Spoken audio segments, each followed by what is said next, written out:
Welcome to another edition of Daily Airline News, focusing on the search for MH370. I'm Jeffrey Thomas and delighted to say joined by my co-host, Richard Godfrey. Good morning, Richard. And good afternoon, Jeffrey. Indeed, it's a great afternoon. So viewers, what we've decided to do, we've had so many questions relating to the last few moments of MH370 and the episode we did. What we've have done and what we're going to do in the future is group questions, similar questions together. So this episode we're calling Zigzag or Straight, and we're going to run through a whole series of questions revolving broadly around that theme. And then tomorrow night or tomorrow morning, wherever you are in the world, we're going to do another episode of questions with another theme, which we're yet to determine. So, Richard, the first question I've got for you is Markamakana 7007, six questions. Why, up until MH370 reaches the first arc, is the plane flying quite normally, and then at the first arc onward, it flies in an erratic zigzag fashion? Second is the graph spot on accurate, or is there some leeway? Is it flying erratically because of wind blowing it off course every now and then? Could something be wrong with the plane or with the person that flew it till the end? Did it change height up and down also along that route as well as zigzag? Perhaps it was the zigzag that got the P8 to have a look the next day. If the MH370 pilot was flying to be so cunning and hide and having a flight simulator at home, he surely can't have forgotten that Diego Garcia over the horizon radar was watching him, even with everything turned off. Can you pinpoint where the SATCOM was switched on again, at what point, and mark it on a future graph of yours, please?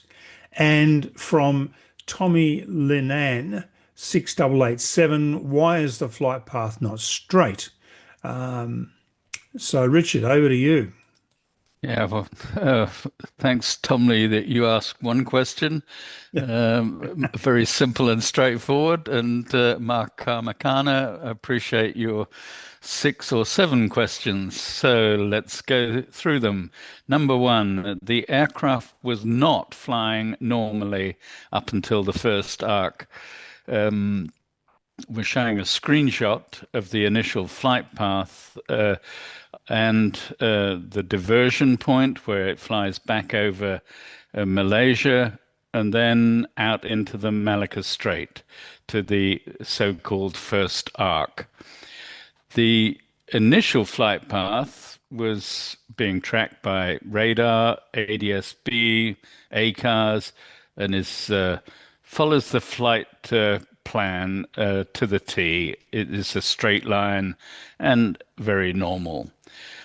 The diversion was almost 180 degrees back over Malaysia, and where it was within radar range over Malaysia, it was also a fairly straight line. There was a turn of quite some significance at Penang Island, and then it headed out into the Malacca Strait, and then it was no longer a straight line. It started zigzagging all over the place.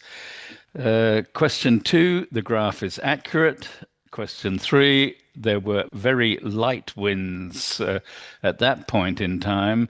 Only much later in the southern Indian Ocean were the winds very strong, and that's a different matter, but we're focusing on the Malacca Strait at the moment.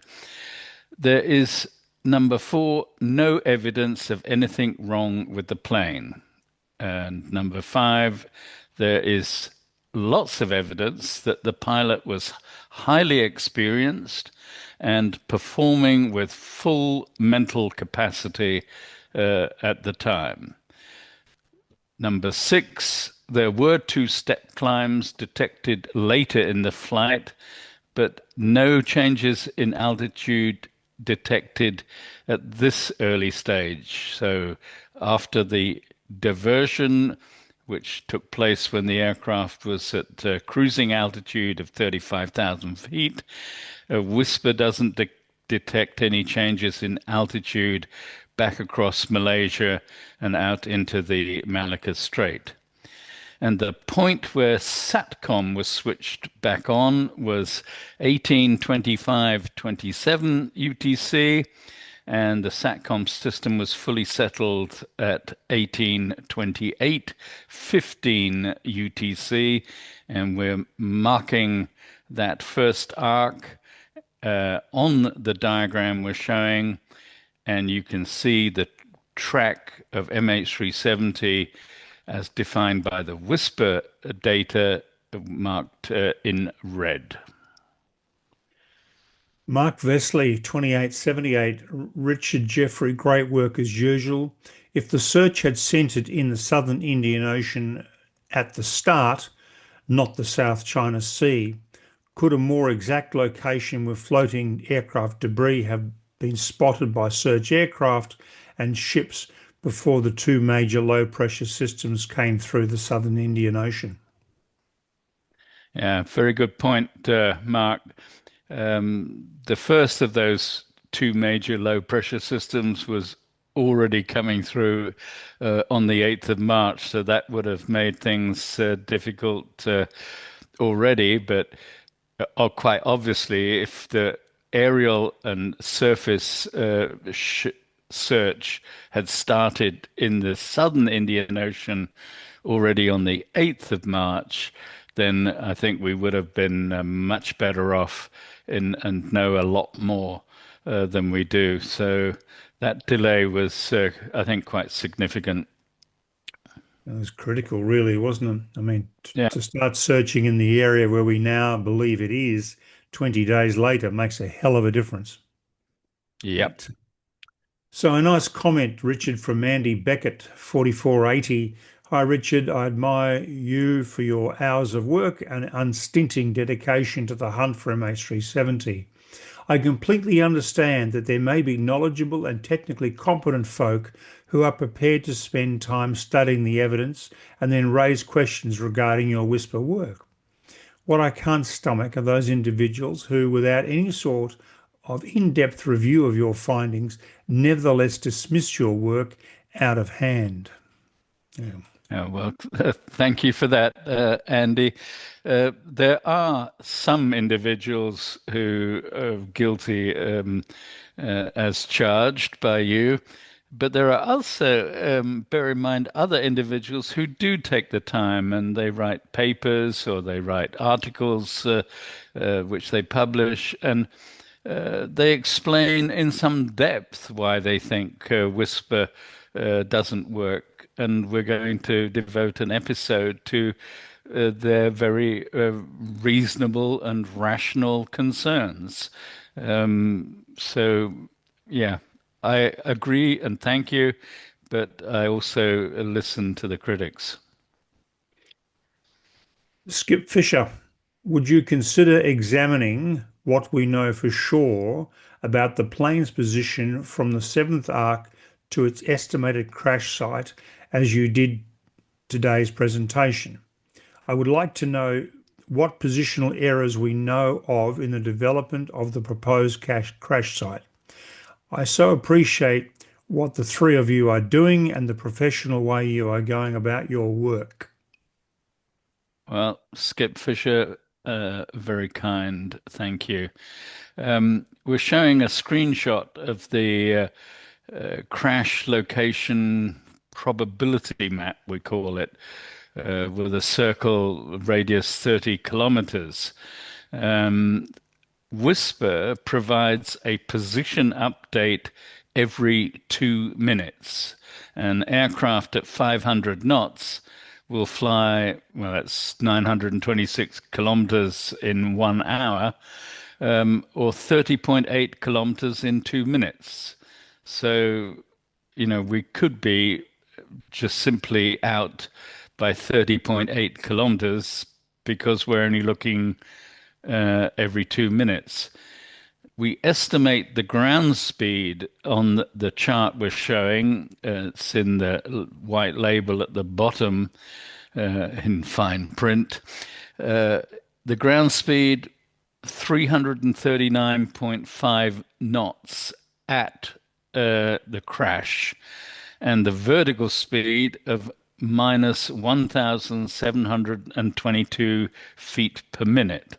So this is not a soft landing.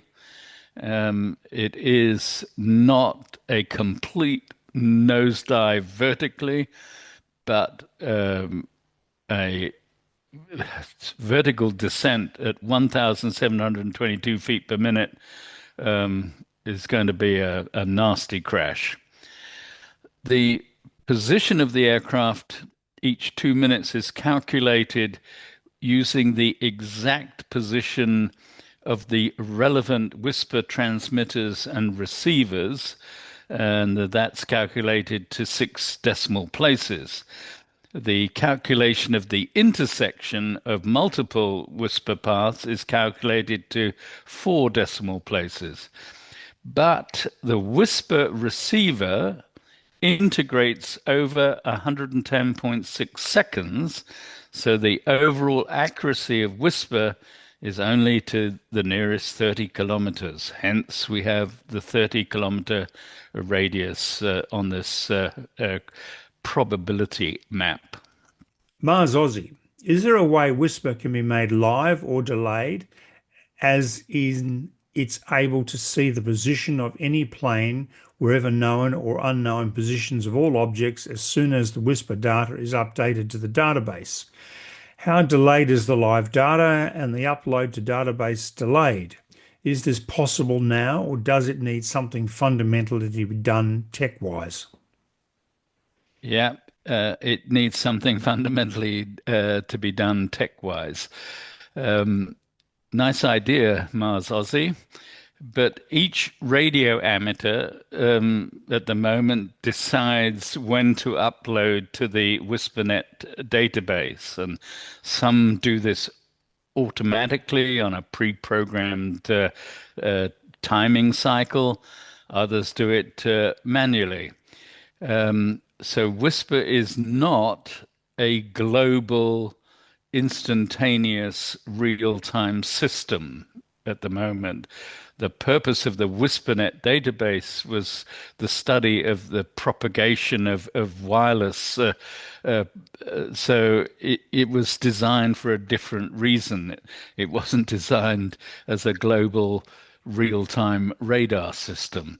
So there would need to be some changes made in making all Whisper receivers automatically, instantaneously upload every couple of minutes after they received and decoded a particular set of whisper signals, and then again 2 minutes later. And then we would get a near real-time global passive radar system, but we're not there at the moment. RG3412, Richard. Some critics of whisper detection say you are cherry-picking data when assembling link anomalies. How would you respond to these critics? What is the distinction between cherry-picking and filtering? Well, nice question, RG3412. I'm RG1679 answering. Cherry picking is when you choose the results that you like or support your theory, and you reject the results that you don't like or don't support your theory. Now, filtering is a completely different matter. It's when you use an algorithm to select results. For example, you want to do a study and you only want to use data on male smokers over the age of 50. That is a filter. You use filtering to get a relevant selection of data in a defined, neutral, and transparent manner. Cherry picking is undefined and is not transparent and it is certainly not neutral. So if critics think I am cherry picking, why don't they just simply download the freely available software and try it for themselves, like many have already done? Adnan Khan Frank, how does Richard, how does WSPR account for multipath propagation over oceanic regions where reflections from sea surfaces, atmospheric ducting, and interference can significantly alter signal strength and apparent path without introducing false positives or ghost tracks in aircraft detection? And also from Dave Grant, 3968. Richard, could you address the issue of locating the links that match an aircraft position that will then change by many kilometres during the message transmission time? Many thanks to Richard and all who contribute to such a good cause. Yeah, two excellent points. Thank you, Dave and Adnan.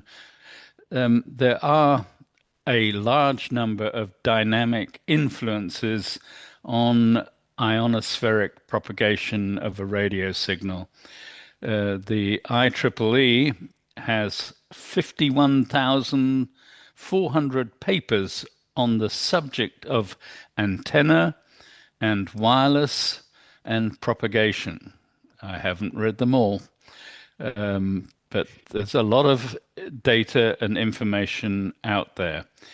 We account for these dynamic influences by making a large number of observations and using statistical methods like the receiver operating characteristic curve that we talked about the other day.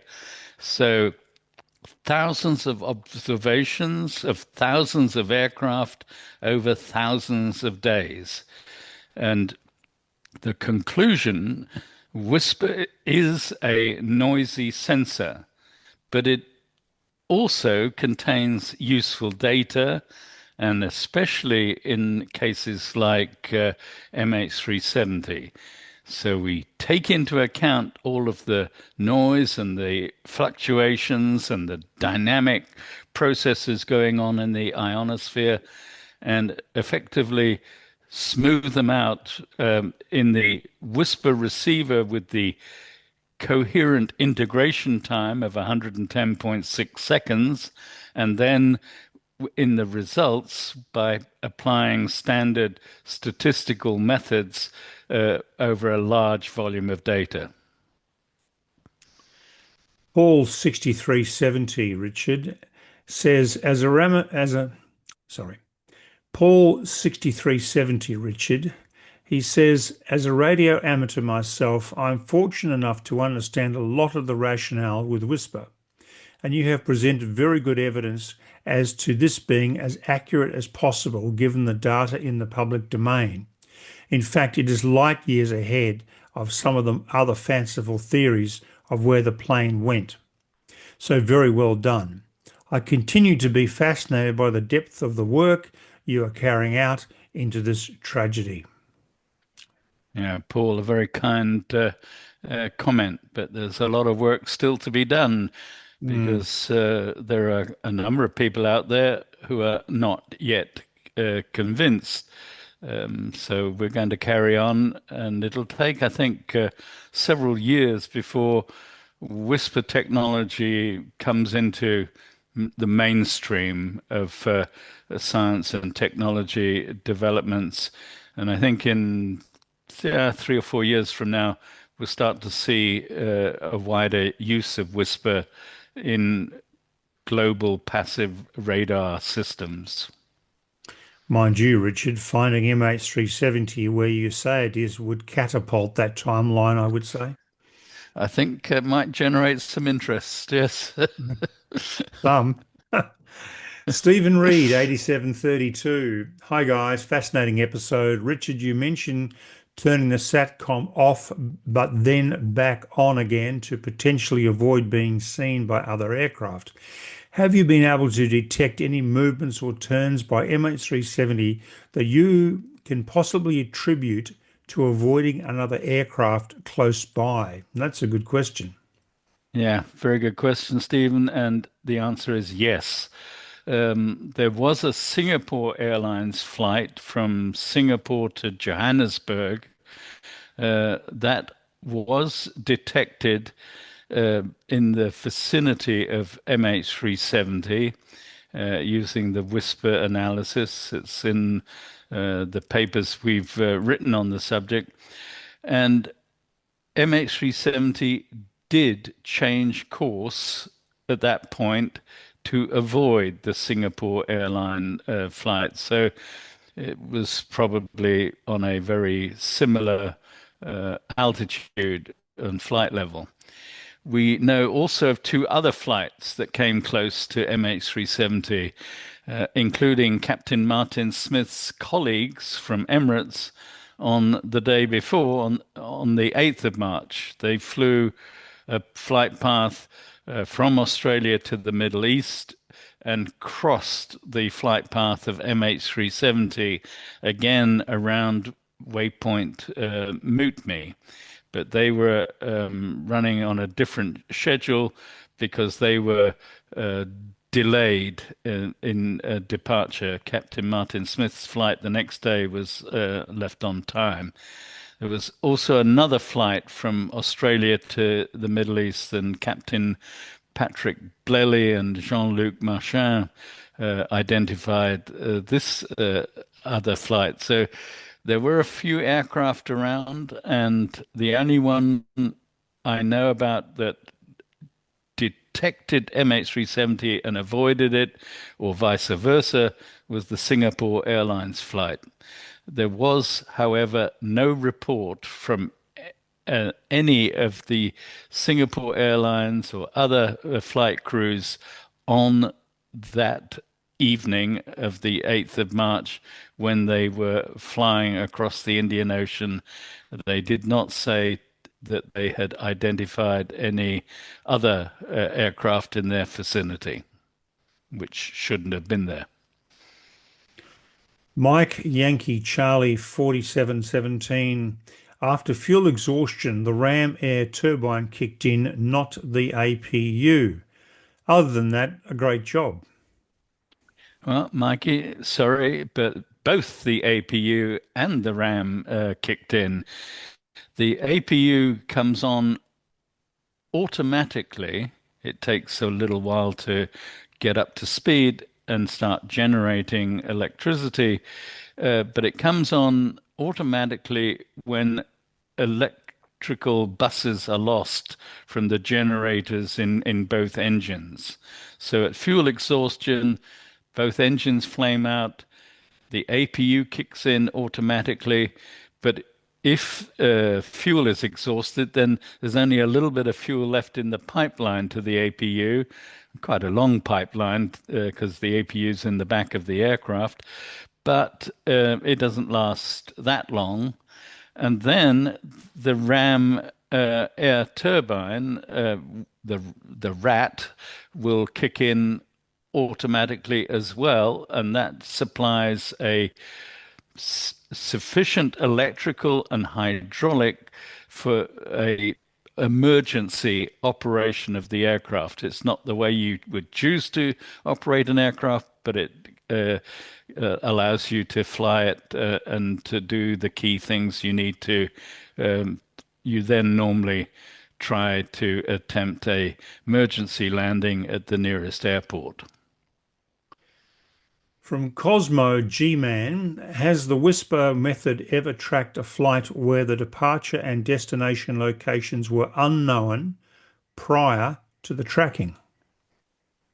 Well, the answer to that is yes, and we're doing it right now because we had the observation from Captain Martin Smith, and we tracked flights that were at that time of the observation of Martin Smith and at that location. So we had a known starting point, and we went forward in time and backwards in time from that known starting point. But now we're looking at the next day, the 9th of March, and the following days up till the 13th of March, because we know on the 14th of March the Poseidons landed in Malaysia at Subang airport. So, what were they doing between the 9th and the 13th of March? And we do not know any time of any departure from Diego Garcia on any of those days. So, we're looking at all of the points in time, which is a lot of data and takes a long time to process it all. And the only thing we know is exactly the location of the runway at Diego Garcia, but we don't know the timing.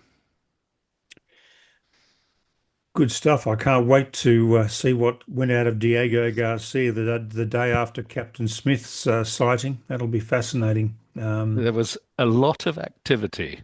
Yes, indeed. We that much we do know. Um, but viewers, that's all we have time for today. We're going to be back tomorrow, as I said at the start, with more questions based on this episode we had yesterday. And then on Saturday, we're going to be looking at what the FBI knew and didn't know about this investigation, and that'll be a fascinating episode. So, Richard, thank you very much indeed for your time today. Viewers, thank you for watching. Please subscribe to us. Please like us. Please keep those comments coming. We really do like them, and we do sincerely appreciate your tremendous support for what we're doing. Um, and so, Richard, thank you. You're welcome. And viewers, look forward to your company tomorrow.